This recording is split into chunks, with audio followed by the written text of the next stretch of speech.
मैं बड़ा परेशान होता था, सोचता था अब यहाँ तो घोंसले दिखते नहीं, तो घोंसले कहाँ चले गए।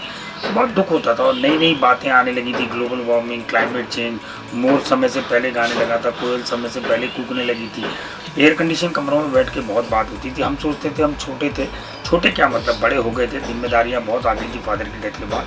तो मैं सोचता था इतनी बड़ी बड़ी बातें करते हैं, लेकिन ये कोई नहीं सोचता कि घोंसले कहाँ चले गए हमारे।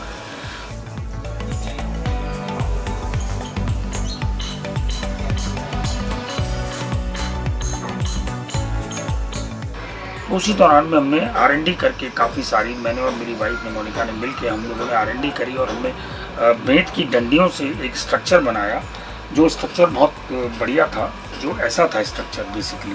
तो ये उसका स्केलेटन था। इसके ऊपर बाद में जब हम सारी चीज़ें कर देते हैं तो ये ऐसा हो जाता था।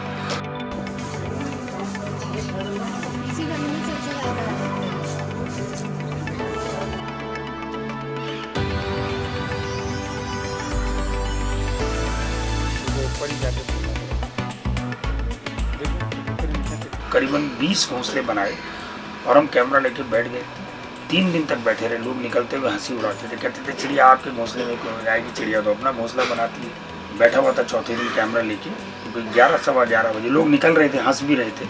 11:15 के करीब एक मेल स्पैरो आके उस घोंसले के ऊपर बैठी। मेरी वेबसाइट पर उसकी फोटोग्राफ है पहले घोंसले की। उसने उसका मुआयना करा और वो उड़ गया। 5 मिनट के बाद वो अपनी फीमेल के साथ आया और उनके मुंह में 2 तिनके थे। तो बड़ी फिल्मी कहानी लगती है बनाई हुई, लेकिन ये हकीकत है मेरी ज़िंदगी की कि जब मैंने देखा और मैंने खड़े होकर ताली बजाई तो जितने लोग वहाँ घूम रहे थे उन्होंने सब ने ताली बजाई। और 3 दिन के बाद जब जाके चेक करा तो वो घोंसले जो थे उन सब में चिड़िया आ चुकी थी।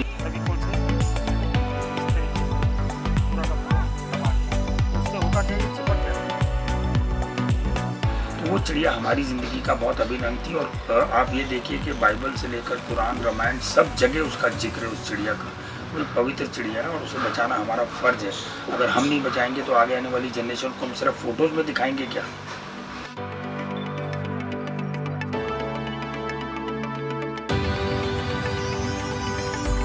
बड़े बड़े मतलब संस्थानों ने, कम से कम मतलब हमारे देश के लोगों ने और विदेशों में भी लोगों ने उनको माना, पहचाना कि हाँ हम ऐसा कर सकते हैं। अगर खत्री सर कर सकते हैं तो बाकी लोग भी इस पहल को कर सकते हैं, इस काम को शुरू कर सकते हैं।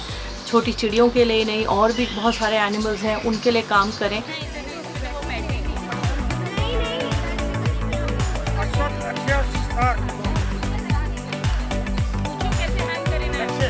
2008 में जो मैंने सफ़र शुरू किया था, आज वो 2.5 लाख घोंसलों के ऊपर जाके 10 लाख से ज़्यादा बच्चों को, टीचर्स को, कॉर्पोरेट्स को, लोगों को मैं सिखा चुका हूँ। और मुझे लगता है ये यात्रा तो भी अनंत है। जब तक मेरे शरीर में ताकत है, जब तक मन में हौसला है, मैं इस काम को करता रहूँगा। मेरा पैशन भी यही है, मेरा प्रोफेशन भी यही है।